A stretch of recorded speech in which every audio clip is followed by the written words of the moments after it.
Hey everyone, hope you're having a good day. My name's Andy. My channel's Finding Value. Today we're going to rip through Twitter like we normally do.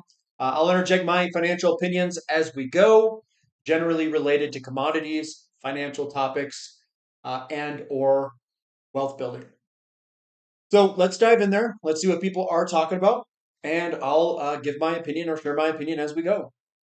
If you want to follow me, it's at finding_finance. And if you want to join our community, finding-value.com, where I dive deeper into financial topics, wealth building, individual companies, individual sectors, technical analysis. I go for the whole gamut, guys. Everything that I've learned, I try to pass that on to people in the community. So Charlie Bilello, he says, U.S. existing home sales fell 4% over the last year, the 31st consecutive year-over-year decline. That's the longest down streak in activity since 2007 and 2009.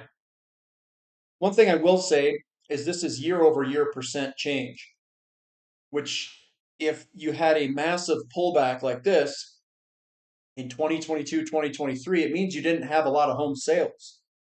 So as we go through this area here over here, we will go up just because we're coming from such a low base effect.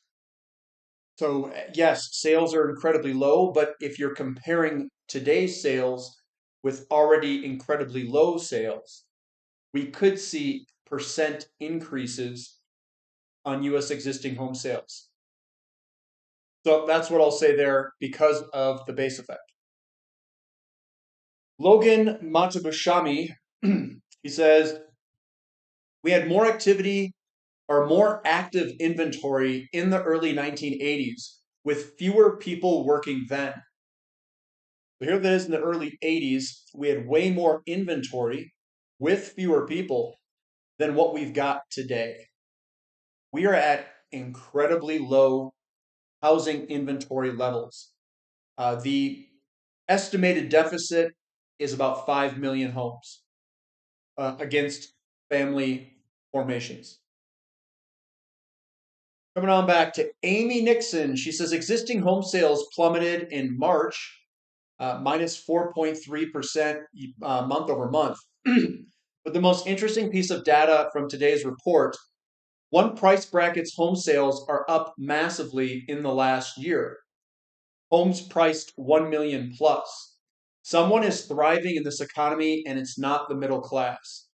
Well, I take a little bit different approach to this because look at the data here. It says percent change in sales from a year ago by price range. I think what is occurring, at least where I live, there are no homes for sale between 0 and 100K. They don't exist. So if they don't exist, what do you think is going to happen to this price, percent change in terms of sales? Well, it's going to go way down. Also, we also have seen just the straight out home sales have come down, which would also indicate a percent change in sales from a year ago would also go down. I can't find anything in the 100 to 250K range. There's hardly any homes in that price, hardly any condos or townhouses in that price.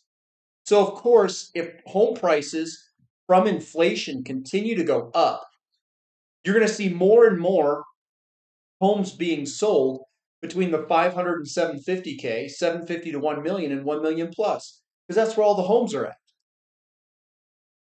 I mean, there's just more homes going into those categories. I mean, we don't even have that many 250 to $500,000 homes in our city anymore. They just don't exist. I mean, they do exist. They just don't exist in the same quantity that they used to 5 years ago. So, of course, it makes sense to me when I look at this data and I say, well, yeah, all the homes that are being sold where I live are going to be in these areas over here on the right-hand side, 500,000 and up, because that's all that exists. There is no homes in the 250 to $500,000 range because they all got priced up. The starter homes are all 450 plus. I just came back from Denver area, and their condominiums are like 450 to 700,000. A decent home you're looking at almost $1 million. 750 to $1 million for what I would consider to be an okay livable home. That's pretty nice. So they just don't exist in this area. That's all. On market manipulation, this is what Bix, in his opinion, is. He says SLV is nothing but derivatives with fake silver held by criminal institutions like BlackRock. And I know I'll get some people asking me about some of these ETFs, like GLD, SLV. That's exactly what I think of them. I don't trust the people that are behind the those ETFs. I think the other one's JP Morgan. So I think they use them to absorb paper. So this is one big paper game, guys. They created products in the system where digital things or ETFs, which can absorb paper dollars, fiat currency. They're just using it to absorb fiat currency. So SLV, GLD, anything that's an ETF, it's just there to absorb paper. Bitcoin is nothing more than something that can absorb paper. It's an intangible asset. These ETFs, they turned them into intangible assets. They're supposed to be backed by tangible assets. I just don't trust the custodians of it myself. Personally, I wouldn't be able to sleep at night long Bitcoin with a Batman top on the chart. Oh man, he's got the Batman too. Look at that. Look at that Batman. Is it a topping pattern? I don't know. We'll find out soon. Here's Bespoke. He says far more money has been lost by investors preparing for corrections or trying to anticipate corrections than has been lost in the corrections themselves. I read this a long time ago. That was what, 2021. We're sitting here in 2024. You know how many people predicted a recession in 2021? They said the yield curve was inverted. We inverted it in 2021, and everyone said, oh, we're going to get a crash. Late 2021 or sometime in 2022, everyone and their mom and their grandma told me that we were going to get a crash. Here we are, all the way in 2024, and I haven't seen this big market crash that everyone's been telling me about. Um, since 2020, everyone's been telling me that we're going to get this big housing market crash too. The affordability isn't affordable anymore. And I'm like, all right, show me the homes. Show me the homes that's going to crash this market out. And you know what? No one can show me the homes. No one shows me any inventory. How can you be in a bubble with no inventory? Don't know. That's like saying the pricing of some commodity is going to decline, even though we're in stark shortages of that commodity. That doesn't make logical sense to me.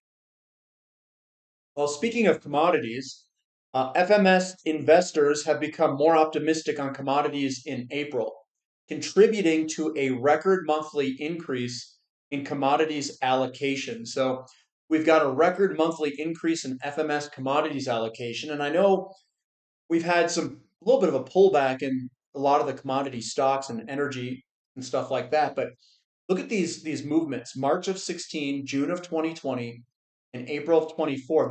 These were all markers right before energy went up by a few months. So maybe we get a big move in energy a few months from now. That's probably going to be the case. But these were the markers a few months before that occurred, were these big allocation month over month percent changes. It was September, October of 2020 where it started to take off. November had a pretty good month, and December. I bet you this is similar to that. He says that iShares 20 plus Treasury bond ETF is down 48% since April of 2020. This means investors have realized a negative return of 15% annually on long duration bonds over the last 4 years. Moreover, this pound return was realized with structurally higher volatility and on average a positive correlation with stocks. It also means the market for long duration bonds has to double to erase the losses. And this is that shift in 2020 in the bond market losing purchasing power and losing just nominal pricing. That's that increase in interest rates. And it doesn't look like it's over. That does not look like a bottom yet. Kobayashi letter says, want to be in the top 1% in the United States, you now need a net worth of a whopping $5.8 million. This is up 15% from the 5 million threshold seen just 1 year ago. The top 1% threshold in the US is only lower than Monaco, Luxembourg, and Switzerland. As equity markets and real estate prices have skyrocketed, the wealth gap is widening. Since 2020, the wealth of the top 1% in the United States has risen by almost 15 trillion to a record of 44.6 trillion. The rich are getting richer faster than ever before. That's because inflation is going to shift that wealth into people who hold assets. And that's what my plan is, to own a bunch of assets that are inflation sensitive. Correct. Liz says used car deflation is still with us. Year over year change in used vehicle value index hasn't been positive since August of 2022. So we're seeing a large pullback here from 2020, or well, it'll be late 2022, early 2023 of this big pullback here. I'm kind of getting interested in buying another car just for the fact that they're getting cheap again. And I actually think it's probably a pretty good time because as inflation has kind of hurt people, people are selling things to raise cash. And if you're one that has assets and generates cash from those assets, you can buy other things off people for pretty cheap, and it helps them also uh, meet their financial goals or whatever they're doing with it. WTI to trade between $80 and $90 in the coming months. That's UBS, if you want to know their opinion. Dwindling silver. If you look at the inventory charts of the LBMA, Shanghai, and COMEX, in the last 3 years, they've all been down about 40%. And this is the LBMA dropping in inventory levels to a very low level. That makes sense. This is technical analysis. Is remember at the stage 2 investor breakout, there's few believers. This is a lone wolf trade that is the ideal buy point. I'm going to tell you something, guys. This ideal buy point at point B here, we are at that location for a lot of commodity stocks. We are right at the beginning of breaking out of stage 1, which is the stage 1 bottom, and right at the beginning of stage 2 and the big upward move that you get out of the base pattern. We're at locations of point A and B, depending on what commodity area you are looking at or what sector. There are some that are still at the bottom down here. There's some silver stocks. There are some gold stocks, gold and silver mining stocks. There's also some other sectors that are turning up and starting to move higher in energy service and stuff like that. Coming down, the highest gold price in China today, $2,440 an ounce. And again, we're draining from west to east, the physical. Cocoa sourced to another all-time high. And what I want to do here is I want you guys to look at this chart. And if you're part of the website, guys, this is really important too. What occurs in a lot of these is you get these moves lower. Comes down, comes down, comes down, get this little move lower. Then you put basically these trend lines on it. You break the trend line, it can still go sideways for a while. But then you can draw another trend line going all the way across here. All the way across there. Boom. When you break these big consolidation zones like this, since the 1970s, you can get a huge energy built up breakout. So we're getting that move. This is cocoa right here. There's other patterns that are doing this in this right-hand side here. like platinum, silver just broke out, gold did it. This is what I think could come. I don't know if it's going to be as dramatic to the upside as this, but I think big moves are going to come like that. Look for the energy that's built up like this over a long period of time. The biggest chart, and this one's also a very big chart here in cocoa, but another big chart is silver. We've got a lot of pent up energy in that thing. Platinum does too. Oil broke out of its big consolidation for the past since 2008. So some of these we could see some big moves similar to this. Maybe not as dramatic, or maybe it's even more dramatic. I don't know, but they've got that energy built up in them, and it's going to get released here soon in a lot of them. Jeff Clark says 2023 saw the biggest increase ever in industrial use of silver, according to Silver Institute, and it'll go higher still. Structural demands for green economy, faster adoption of new generation solar cells, the rise of artificial intelligence, China, etc. Add in 2024 projections, and the deficit looks like this. So, generally, what occurs is these surpluses in the back build up an inventory level. That's what we saw up at this LBMA. That's what all this inventory is back here. So 17, 18, 19, 20, 21, 22, we started drawing down in 22 quite dramatically. So if we look at the deficits, you can see that we built the inventory back here, and then we're drawing the inventory down here. And then the projection for 2024 is a very big 175 million ounce deficit. So we have about a 660 million ounce deficit for these 4 consecutive years. When you get those deficits, they eat through the inventory, they yank the inventory down to really low levels, which makes the system very sensitive to price fluctuations because your inventory can't buffer it. And that's what we're doing right now is we're eating through those inventory levels with these enormous deficits, and it'll get to a critical level, which will send silver skyrocketing. And I think we're at that critical level right now. That's why we're breaking out on the silver pattern as I speak now. So it's a huge opportunity. There's other metals that are also running deficits. Copper's going into a deficit. It's eaten through its inventory levels.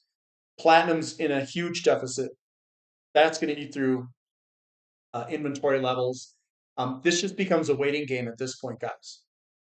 You want to position when these deficits start to hit like this in this general area, wherever it's cheap.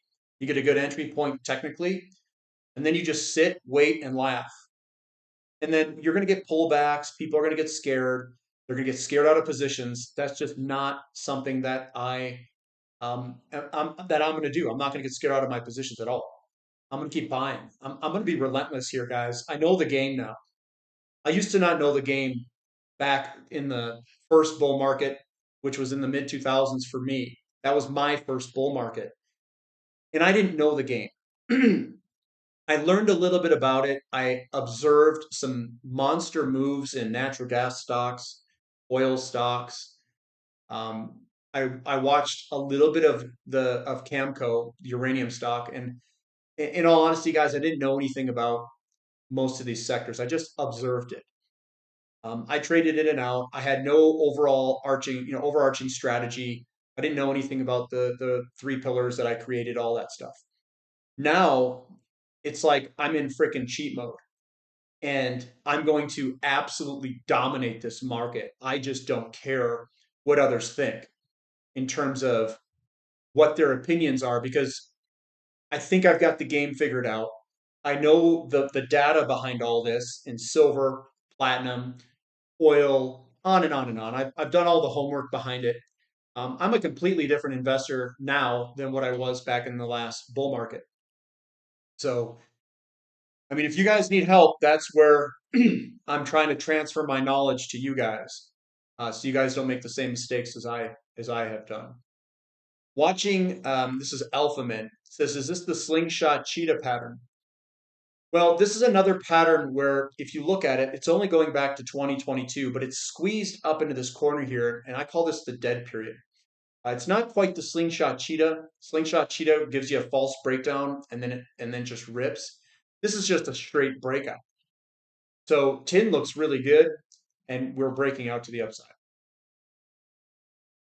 Here's Grady. It says miners did a 580% in its baby bull move, but the big move is still ahead, as miners have not yet even begun to outperform the uranium price.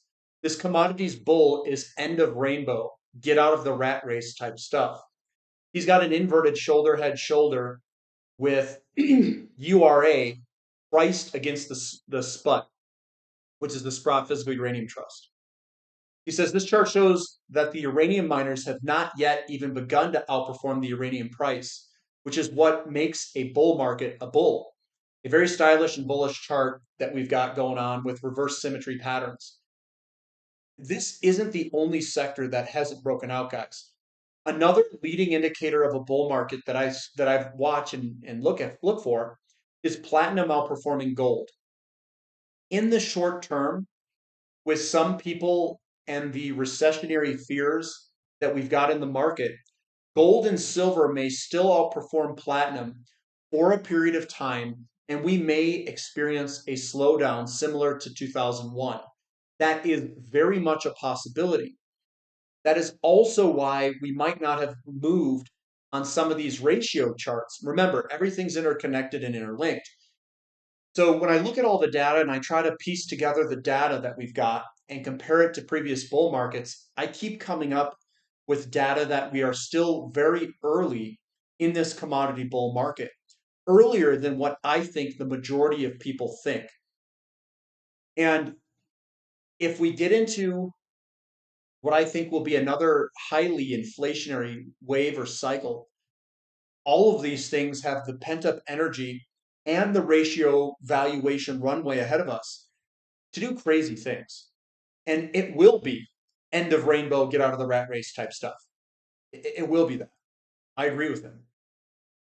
So we're coming from very low valuations, and it's not just URA versus SPUT. It is gold and silver mining companies against gold. It's the oil companies against oil. They moved up a little bit more, but they are now coming out of debt, and they're cash flowing like they're big cash cows, guys. They're huge, but it's occurring across the whole commodity complex. Lynn says arguably the best edge to investing in the 2020s has been to study history. The past 40, 50 years of market history were insufficient to prepare investors for things that haven't happened in like 80 years. But history books really helped. And what she's talking about is that 40-year decline in interest rates. That's why she's saying people, that's what people know. But we're not in that type of environment. We have to go back further into time to find the right market conditions that line up to till today. And I think she's referring to the 1940s of fiscal dominance is really what she's talking about here. A big election year, quarter one dip, April, May, before gains last 7 months. So what I wanted to show here is this is the S&P 500 election year seasonal pattern from 1949 to 2023. So this is all election years of the average. You can see how this moves over time of all the election years. The top quarter of election years for quarter one is this. And we beat that basically in 2024, but we're having a pretty wicked pullback here recently, just to compare to previous election year cycles. JC Parrott says technology has the largest sector weighting in the S&P 500 large cap index. Technology also has the largest weighting in the Russell 2000 small cap index. Today, large cap tech is hitting new 3-month lows, and small cap tech is hitting 5-month lows. This to me, it does look like a rollover where we could see further pricing to the downside. While net length in oil is low by historical standards, it is up sharply from the lows, making oil a little more prone the CTA positioning, and erratic, non-fundamentally based moves. Ignore the headlines trying to explain sharp one-day declines with, quote, weak demand as they are unfounded.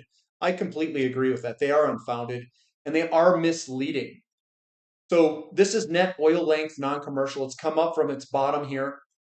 We did buy the bottom in a lot of these in the equities. And there's the bottoms there. And we'll probably come on up over time. Just take some time. Dr. Copper appears to be morphing into Dr. Green Revolution and onshoring. The metal price looks to be gearing up to follow gold for a major breakout. To emphasize what I said before, I've never seen a secular bull market in gold that didn't cause other metals to follow. So he's got a cup and handle here, cup and a handle, and a potential break here. Very well could be. What I see it a little bit different. I see this as this is a one hump, two hump, third hump. You draw it across here, and that's your consolidation here from 2008-ish into 2020. That's your consolidation here. This is a breakout of wave one. We've consolidated here, and we're going to break out again into wave three. So think of this fractal here. See this fractal? I call that a fractal. It's a repeating pattern over time. From 2020, where my cursor is, to here is the same fractal as this is here. That was the beginning of the bull market, last bull market. The lead in here of this last is this guy here. That's the lead in. This is the fractal, and we're about to engage right here is where we're at, and we're going to make this big move like that. That's wave three, and then you come into a peak. Well, it could be wave 3, 4, and then 5, and then this is your peak.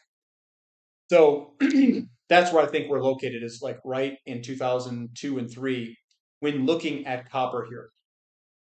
The same fractal. The very big wins in my career, the 10 baggers, the 20 baggers, share two common features. The first is they took over 5 years. The second is the share price fell 50% or more during the course of me holding it. And I've had multiple 50% pullbacks in my 30, 40 baggers that I hold today from 2020. And it's 2024 right now. So yes, it's taken a good chunk of time. And I purchased at very low levels, and I've had multiple 50% pullbacks myself in all of my 10 plus bagger companies, which I've got a good handful that are over 10 bagged. And hopefully I'm working on a bunch more in the precious metal sector. And you guys know, if you're part of the community, you guys know which ones I'm talking about. You know. China imported 11.3 million barrels per day of crude oil in 2023, 10% more than in 2022. So again, it's not a demand problem for oil guys. Those guys are smoking the good stuff. We've been moving on up in oil demand. Here's tech stocks versus energy stocks. More or less, the retail side, which we could call this retail, that's the sentiment at this time. You do not want to be over here, in my opinion, in tech stocks. I'm not going to be in tech stocks. I'm going to be located in energy stocks because of this very image and the sentiment. Just in, the Federal Reserve may not cut interest rates until March 2025, cautions Bank of America. So Wall Street pushes out rate cut expectations, sees risks that they don't start until March of 2025. I've heard a bunch of people expecting a recession, expecting a pullback, expecting rate cuts, and everything just keeps getting pushed out and out and out. That's all I'm going to say is, no wonder we had a big oil dump today. They were preparing to drop this announcement. And of course, we get these big dumps right when they announce news. And this is dealing with U.S. to reinstate Venezuela's sanctions. Move may cost regime hundreds of millions of dollars. So that is something that they do. And I don't know if you guys have noticed this too, but they dump on gold. They dump gold before certain meetings or during certain meetings, so they don't impact the price in a certain way. Well, they do impact the price a certain way. So The market can't influence the price a certain way. The recent change in U.S. oil inventories is not bullish. The total liquids draws we see in Q1 have been eliminated thanks to the builds we saw in the last 2 weeks. We are kind of between, max driving season, but if you look at the data here, we do have some builds coming up. I need to get this on the screen a little bit better there. So there's some builds that have come up here.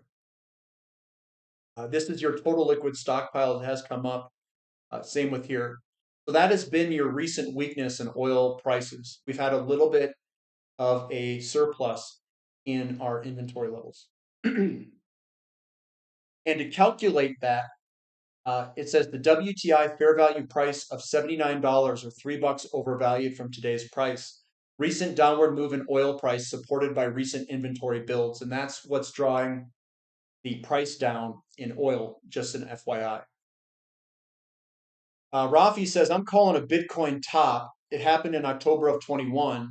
At the peak of the money printing, it's over now. The next round of inflation will pour into real money, not non-existent derivatives. We are headed to the end game with the next inflation round. Bitcoin is dead in his opinion. Well, we'll see if that works out that way. I like Christine's brain here, what she's stating here. It says, one second, guys. It says if 40% of AI demand is met by natural gas, that's an increase of 7 to 10 billion cubic feet per day. KMI current US natural gas production is about 106 billion cubic feet. So it's somewhere between 5 and 8%, somewhere in there, would be the increase of demand for just AI. And that is using a 40% chunk of electricity power generation is coming from natural gas currently. And that's where I'm going to end it, guys. That's what we've got for today. So give me a thumb up for the content. Subscribe to the channel. Subscribe to the website if you guys like. We still have the LEAP coupon code, LEAP, going on. We've got a 5 p.m. Mountain Standard Time session coming up this Sunday on the weekend. Love to see you guys there. And that's all I've got for today. So we'll catch you next time. This is Finding Value.